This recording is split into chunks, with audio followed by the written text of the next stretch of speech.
All right, fear and uncertainty are spreading through many parts of Southern California. Yes, reports and videos of ICE agents spotted near factories and in warehouses. They have many workers choosing not to show up. Trump decided he wasn't going to give us our farm check. That's fine. We're just going to burn the crops. Let everybody starve. The United States was once the world's wheat basket, but in the summer of 2025, at the heart of America, the fields no longer turned golden, they burned red. In Kansas and Montana, instead of harvesting, farmers are setting fire to their fields to claim insurance. Silos sit abandoned, store shelves are empty, and the workers are long gone due to ongoing crackdowns. Meanwhile, just a few hundred miles across the border, Canada is raking in profits as wheat exports to Asia and Europe surge. Why have our farmlands turned to ash while our competitors thrive off the very mistakes we've made? Today, let's explore 5 pairs of regions where one side is going up in flames while the other is cashing in billions. Please note, all information presented here is based on compiled statistical data and is not intended to defame any individual or organization. Number 1, Kansas, Saskatchewan. Kansas was once the heart of the American wheat industry. From the 1950s to the early 21st century, this state was never absent from the top ranks of grain production. Kansas alone accounted for 18% of the national wheat output in 2020. Yet by 2025, that number is in freefall. As of mid-June, the state's Department of Agriculture estimates direct losses from abandoned fields and field burning to reach $1.3 billion, not including indirect damages from unemployment, declining tax revenues, and production chain stagnation.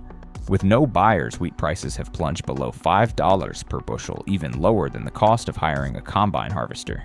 Numerous cooperatives have ceased operations. Many farms, especially in western and central Kansas, have chosen to release the land by burning the unharvested wheat, just to qualify for a small insurance payout. It's not sabotage, it's survival. The pressure doesn't only come from the market. In the first 3 months of the year, ICE immigration raids in major agricultural states resulted in thousands of laborers being detained or deported. In Kansas, where nearly 40% of seasonal agricultural workers are immigrants, this has left hundreds of farms in a state of wheat with no one to harvest it. Many farmers are caught in a dilemma: pay double wages to hire new workers or watch their crops wither in the fields. On top of that, financial burdens are closing in from multiple sides, as agricultural tax cuts have yet to be renewed by Congress. Thousands of farm owners fear they will face higher estate taxes, equipment taxes, and property taxes estimated by the American Farm Bureau to cost tens of billions of dollars over the next decade. For multi-generational farming families, this could be the final straw. No longer able to pass on the farm to their children, they are forced to sell land or leave the profession. The consequences don't end in the fields. In some small towns, revenue from farm equipment stores has dropped more than 40% compared to the same period last year. A flour mill in Wichita has suspended operations due to lack of raw materials. Local banks have frozen agricultural loans. The agricultural-based ecosystem in Kansas is not just shaky, it is fracturing layer by layer. And the most painful part isn't the lost harvest, it's when an entire new generation no longer wants to follow in their parents' footsteps. In counties like Saline Finney and McPherson, agricultural colleges report enrollment has dropped by more than 20% compared to 3 years ago. Young people who grew up on tractors now want to become software engineers, nurses, truck drivers, anything as long as it's not tied to the land. Meanwhile, just a few hundred miles north of Kansas, Saskatchewan, with its harsher climate, is enjoying a bumper crop and a surge in confidence. This Canadian province has just achieved its highest wheat export level in years, over 2.1 million tons in April 2025, alone including more than 237,000 tons to China. Preliminary statistics indicate Saskatchewan could earn nearly 680 million CAD in Q2 from wheat exports, a 23% increase compared to the same period last year. The difference lies in how Canada prepared. While the U.S. tightened immigration and gradually lost its agricultural workforce, Saskatchewan proactively expanded legal settlement programs for farm labor. Since late 2024, universities in the province, especially the University of Saskatchewan, have become North America's leading centers for crop genetics research. Projects like Wheat Genetic Improvement and the Prairie Climate Adaptation Lab are no longer confined to labs, they are thriving in the fields. New wheat strains are high-yield, climate-resilient, and meet protein standards for export to Asia. Saskatchewan's fields are not just full of wheat, they are full of data technology and hope. Here, the opposite of Kansas is happening. Agricultural students aren't leaving the field, they're going back to the countryside to intern and do research. More and more student buses are heading from Saskatoon to rural areas. A new generation is growing up, not just with the ambition to earn money, but with the dream of farming differently, smarter, more sustainably, and more deeply rooted to the land. Like Kansas, Saskatchewan has land, but unlike Kansas, it still has people, both workers and successors. Seen from above, the contrast unfolds simultaneously to the south. Kansas fields smolder under the scorching June sun. To the north, trucks line up in Saskatchewan to deliver wheat to storage onto ships and out to export. One side is losing its production capacity, the other is expanding its supply chain, and the global market waits for no one. A few years ago, bread in Tokyo, Manila, or Dubai was still made from American wheat. But now the name printed on the flour bag is Canada, and consumers see no difference except for one thing: on-time delivery. This shift did not come from disaster, but from accumulation. No one imagined Kansas, the state that once fed an entire nation, would one day have to burn its wheat to survive. But what's more alarming is this: when American farmers lose customers, lose successors, and one day lose even the domestic market. Because Canadian wheat is not just taking international contracts, it is quietly entering American supermarkets, local bakeries, and the golden loaves on dinner tables. And when Americans begin eating Canadian bread because no one is harvesting Kansas wheat anymore, it's not just a sign of a failed season, but a warning of an era slipping away. What do you think will happen if American fields lose their place in their own homeland? And are Americans truly ready to eat bread made in another country while the wheat fields at their doorstep have turned to ash? Number 2. North Dakota, Alberta.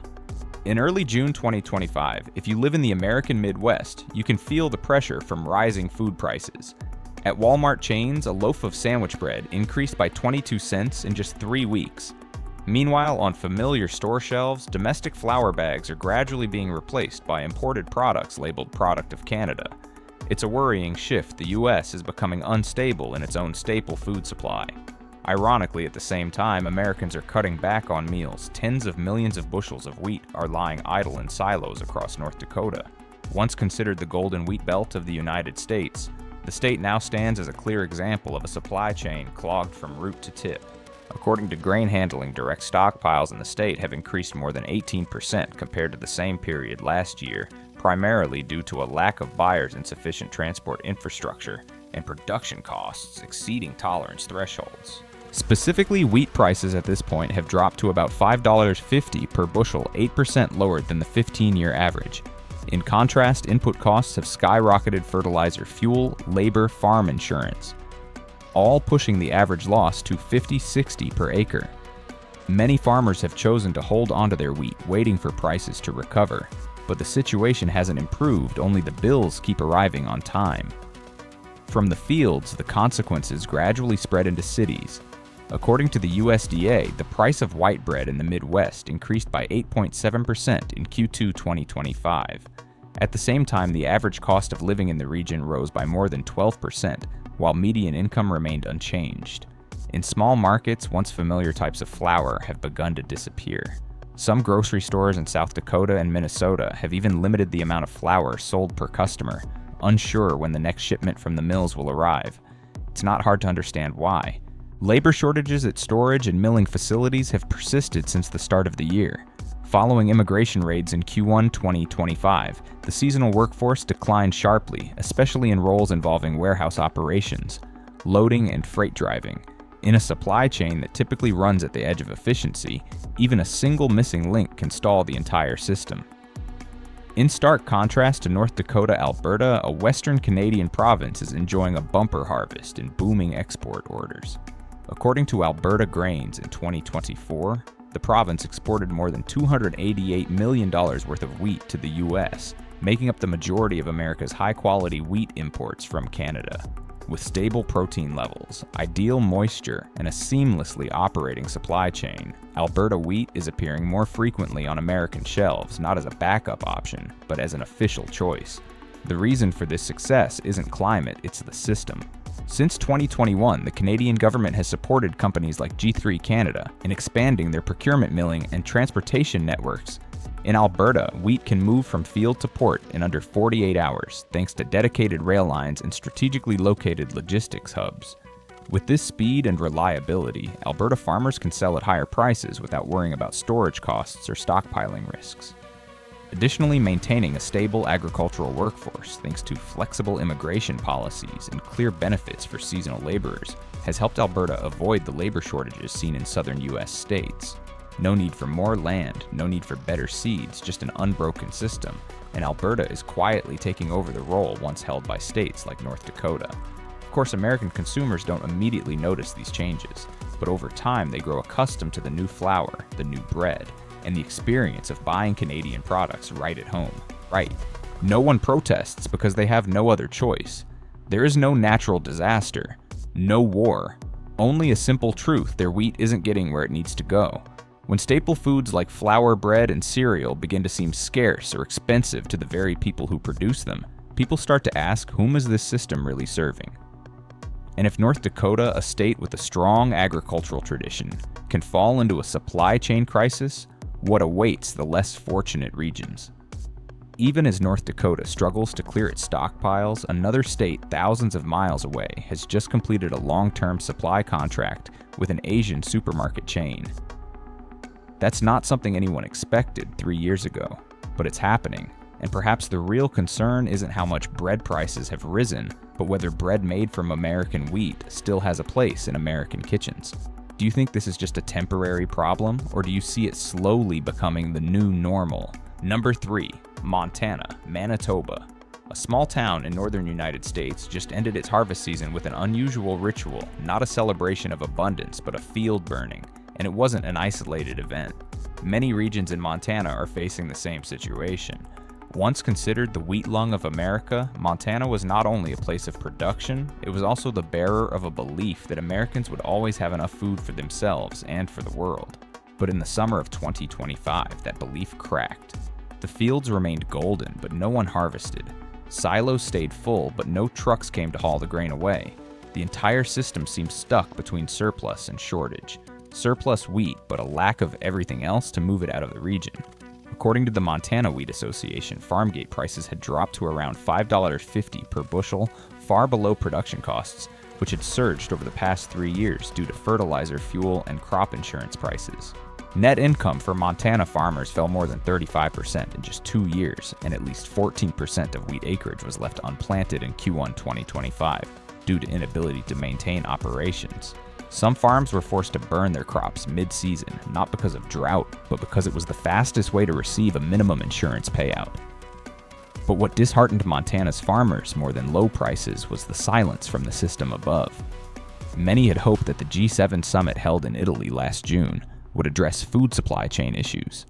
With global food prices having risen again since the beginning of the year, not a few farmers expected that soon-to-expire tax breaks might be extended, or at the very least that some kind of support plan would be proposed to help them escape the cycle of losses, worse inventories, lost customers. But that hope did not materialize. No concrete policies were announced while major trade partners appeared to be seeking new directions. Just weeks after the G7, a series of small trade deals began to emerge between Canada and the remaining G7 countries, from increased wheat import quotas to grain processing technology partnerships. The name Montana was never mentioned. All that remained was an agricultural state quietly sinking into crisis.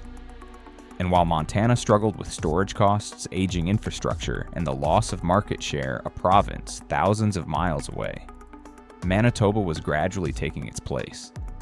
Few noticed that Manitoba too has a cold climate and agricultural land not so different from Montana's. But instead of letting the cold be an obstacle, the province viewed it as an advantage. They invested in cold-resistant non-durum wheat varieties suited for premium bread, the kind favored in markets like Japan, South Korea, and Europe. With stable protein content and strict mold control protocols, Manitoba's product is making its way onto the procurement lists of premium retail chains that once stayed loyal to American supplies. And Manitoba's edge isn't limited to seed quality. It has another weapon, Churchill Port, a strategic deep-water port on Hudson Bay, directly connected to the Atlantic Ocean. Once frozen in inefficiency, Churchill has now been revived thanks to public-private investments and new demand from EU markets. Thanks to a newly built rail network linking the province's farming regions, wheat from Manitoba can reach cargo ships in under 48 hours. At the same time, domestic enterprises like Richardson International, headquartered in Winnipeg, are expanding processing capacity and exports to Asia and Europe. While the U.S. faces disrupted supply chains, labor shortages, and lagging infrastructure, Manitoba quietly but steadily is growing. According to data from the Manitoba Crop Alliance, wheat exports from the province to the EU rose by 31% in just 1 year. Some Japanese food companies have signed 3-year contracts to buy ingredients directly from Manitoba, bypassing American intermediaries, something few thought possible just a few years ago. American consumers haven't fully felt the shift yet. They only see U.S. flour getting more expensive, bread running short, while Canadian products once considered secondary are increasingly appearing on supermarket shelves. Domestic food processing plants under cost pressure have begun switching to imported ingredients. According to an internal report from a plant in Ohio, the proportion of Canadian wheat used in its products rose from 18% to 43% in just Q2 this year. For Montana, this isn't just about losing market share, it's about losing trust. Farmers here lack neither land nor cultivation skills. But when logistics break down, when policies fail to arrive in time, and when customers turn their backs, the entire system, no matter how solid it once was, can collapse. Manitoba isn't richer than Montana, but it has direction. It has alignment between farmers, businesses, and infrastructure. It doesn't have more land, but it has a way to the sea, and more importantly, it has customers who want to move away from the US. If Montana wheat once fed the US military during wartime today, it's no longer attractive enough to retain a foreign retail chain. Number 4. Oklahoma, British Columbia. On the western coastal strip of Canada, where no one ever thought wheat could be grown, people are now discussing the expansion of a second cropping season. Meanwhile, to the south, in a state once considered an agricultural icon of the United States, wheat plants are withering on cracked soil, and irrigation pumps are being dismantled one by one. British Columbia is not Canada's wheat capital. This province is traditionally known for grapes, fruits, and vegetables, not the vast grain fields of Alberta or Saskatchewan. But climate change has changed everything, and BC chose to adapt. Over the past 3 years, the provincial government has invested tens of millions of CAD into sustainable agriculture programs. Lands once considered only semi-agricultural, like the Fraser Valley or the Peace River region, are now being redesigned to grow drought-resistant winter wheat. It may sound counterintuitive, but here the mild coastal climate and meltwater from snow create ideal conditions for smart drip irrigation models. AI-controlled systems are monitoring every liter of water, every soil moisture level, every sign of drought to distribute resources precisely, not relying on the luck of the weather, not entirely dependent on manual labor. Everything is managed by real-time data and by vision. Wheat is a crop highly dependent on climate. A warmer winter, a drier spring, or just a few weeks of intense heat can collapse an entire harvest. Therefore, investing in climate-smart agriculture like what BC is doing is not just about improving cultivation. It is a way of buying a stable future through present action. That's why in the summer of 2025, while major wheat-producing U.S. states were struggling to cope with drought, BC quietly expanded its cultivation area. And preparedness allowed BC to enter a new round of trade negotiations immediately after the G7 summit in June. Although not featured in major media headlines in the sideline discussions at the G7, Canada proactively proposed a sustainable wheat production initiative aiming to strengthen bilateral cooperation with Japan, France, and Italy, countries seeking stable supply alternatives to the US. And according to an off-the-record source after the summit, a major Japanese supermarket chain announced a 3-year contract with a supplier in BC, while Canada's western ports prepared to increase grain intake capacity in Q4 2025. Across the border, Oklahoma is facing a completely different scenario. Once dubbed the winter wheat capital of the U.S., Oklahoma is now a dark red zone on the national drought map. According to updated data from NOAA in June 2025, over 65% of the state's agricultural land is in a severe drought zone directly affecting more than 4,000 farms. According to Oklahoma State University, the state's wheat output has dropped by as much as 44% compared to 2024, a decline not only in quantity but also in morale. In some rural communities, young people have left, homes are abandoned, water pumps have stopped, banks have ceased offering agricultural credit, Worse still, Oklahoma has no clear adaptation plan, and after the G7 summit, no trade or credit support package was released. Contrary to the expectations of many farmers, the U.S. did not seize the opportunity at the G7 to reassert its role in the global food supply chain. Meanwhile, other countries made their move. As summer peaked, many areas in Oklahoma recorded temperatures above 43 degrees for several consecutive weeks. Crops wilted before flowering, and because of insufficient funds to harvest the surviving fields, some farmers chose to burn their own land, a forced move to trigger minimum crop insurance payouts. It's not hard to see that this is the result of a system unprepared for the climate era. While every meeting still revolves around grain prices, fertilizer prices, fuel prices, climate change is quietly eroding the very foundation of agriculture, its dependence on nature. And without long-term investments to adapt, each new growing season will not be an opportunity but a gamble. In British Columbia, the next crop will be irrigated by an automated system calibrated to the real-time conditions of each plot of land. In Oklahoma, many farmers are considering not planting anything at all, not because they want to, but because they no longer see anyone standing behind them if things continue to deteriorate. Meanwhile, new paths are opening up in the north. No one is saying that British Columbia will become the next Alberta, but no one dares to say it won't, especially when the whole world is ready to buy from wherever can guarantee yield quality and reliability. That prospect is not exclusive to Oklahoma. There's another land once thought invincible, once leading American agriculture for nearly a century, that is now also shaking at its core. Can you guess where that is? Number 5. Washington, Ontario. From Kansas, where farmers lit fires to burn their own fields, to North Dakota, where wheat lies untouched in silos with no buyers. From drought-stricken Montana after extended heat waves to Oklahoma, the cracked land that can no longer retain moisture, every link in America's agricultural supply chain has broken, leaving Washington, the final point in the export chain, empty. The Seattle-Tacoma Port Complex once proudly handled nearly 14 million tons of grain cargo annually, primarily wheat from central states transported by BNSF and Union Pacific Railroads. But by mid-2025, according to data from the Northwest Seaport Alliance, wheat export volume through the port had fallen by more than 32% compared to the same period last year. Not due to falling global demand, but because the U.S. could no longer maintain a stable domestic supply. The supply chain begins with soil and ends at the port. When farmers lose the motivation to plant and buyers lose the reason to stockpile, then transporters' export ports like Seattle are left only to wait. But the world doesn't wait. Across the border, Ontario, rarely associated with wheat export, is now stepping into the commercial leadership role once held by the U.S. Ontario doesn't have Pacific-facing ports like the U.S., but it does have an integrated logistics system from Port of Hamilton, Oshawa, and Thunder Bay, connected to the St. Lawrence Seaway, straight to the Atlantic, where Japan, South Korea, the Philippines, and Europe are expanding their import demand. Since 2023, the province has invested over 700 million CAD in modernizing seaports, grain sorting stations, and cross-border cold chain transport. Ontario doesn't just export raw wheat, it focuses on high-quality processed wheat using AI to monitor moisture, reduce post-harvest losses, and ensure uniform standards, an essential factor for Asian clients.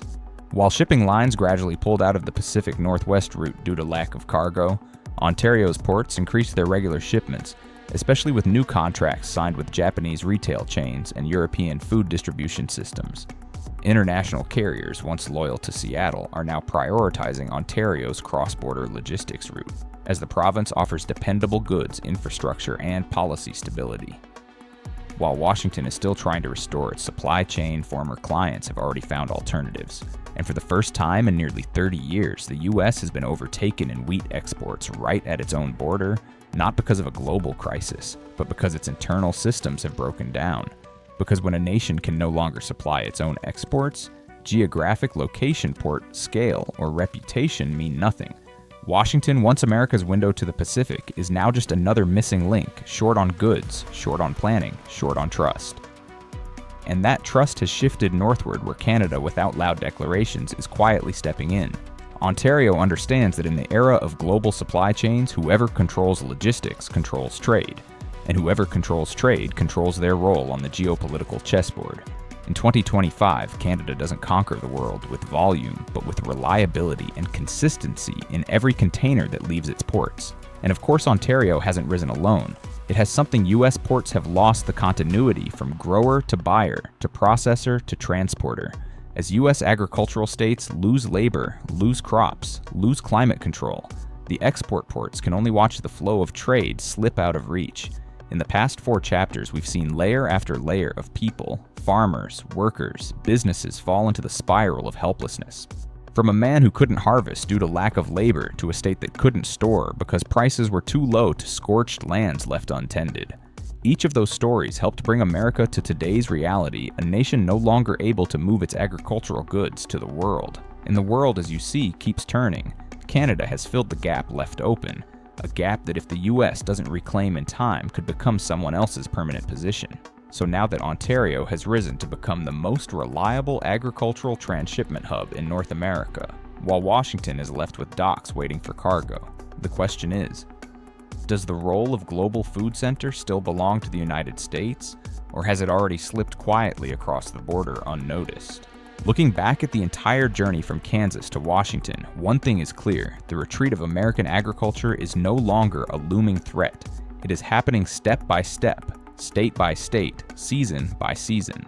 Meanwhile, Canada has seized that gap to rise and become the new backbone of the global wheat supply chain.